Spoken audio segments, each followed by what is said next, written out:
Welcome back to Digital Champions on Daily Ad Brief. I'm your host, Mike White, and on Digital Champions, we're meeting with experts in the industry, talking about tips, tricks, trends, and the technologies they use to help their clients grow.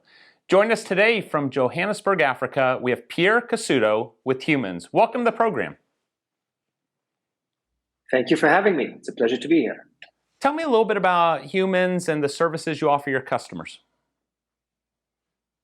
Sure. We are an influencer marketing platform. We're pretty new to the US. We just launched there just under a year ago.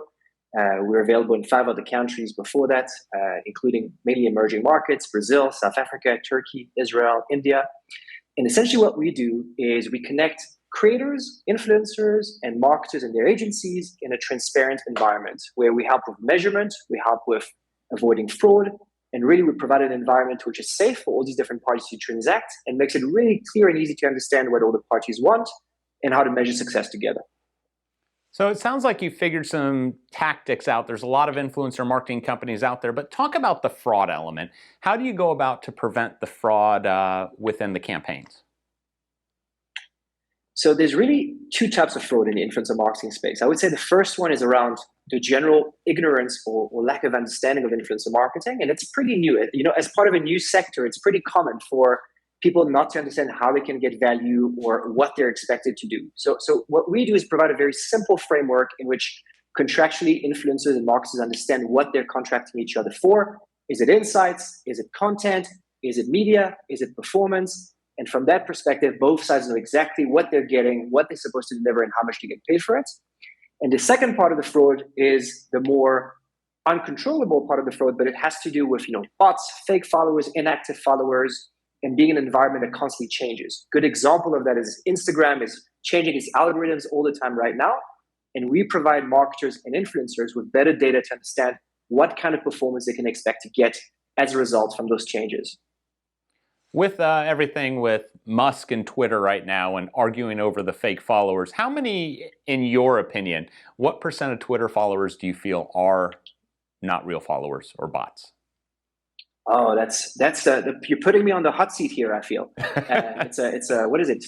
It's a few $1 billion questions, right? $50 billion questions. It's easy. You know what? I'll buy 2, please.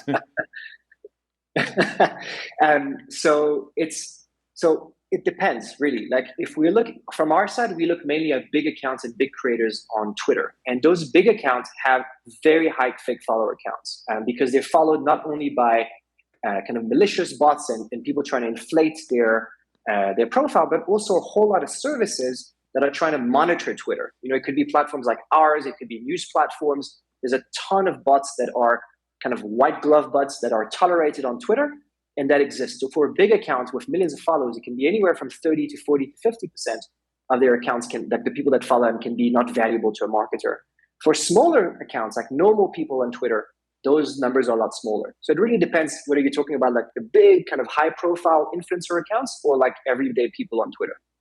So if you would give me a perspective of the last 5 years of influencer marketing, got really hot. There's all these people that want to be in I've got 3 kids. It seems like every mother of my child's friends was now an influencer overnight, bought a bunch of followers and kind of went from there. But is it still in its prime? Is a lot of people out of it? How's it working?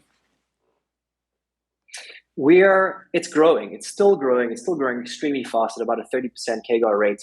So the demand for influencer marketing is growing and the supply is growing. And we're in a phase where I would say we're moving past the kind of honeymoon Wild West phase, and we're starting to see some standardization. The ANA, the IAB are all working towards defining a global set of metrics around it.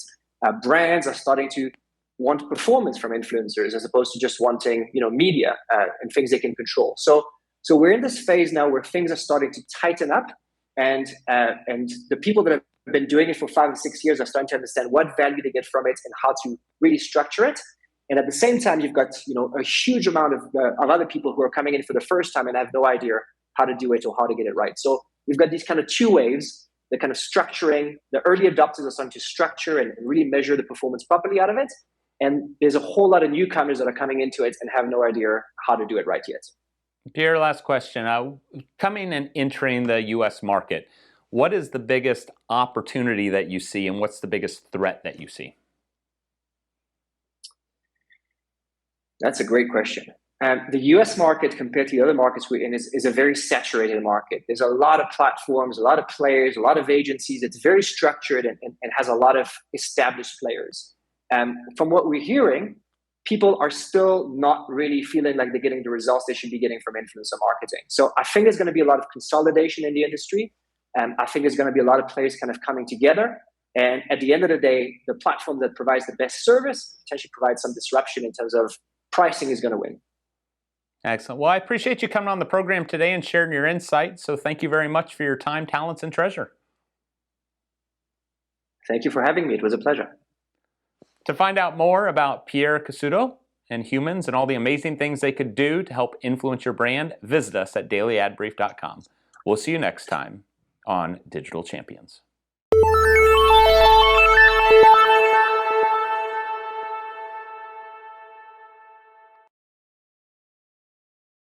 Simplify presents Addressable CTV, combining the power of TV with the targeting and attribution of digital. Simplify's Addressable CTV delivers massive reach with the ability to scale without sacrificing precision. TV buyers can generate incremental reach with household-level targeting, frequency controls, reporting, and insights. To learn more about Simplify's Addressable CTV and what it can do for your clients, visit simply.fi.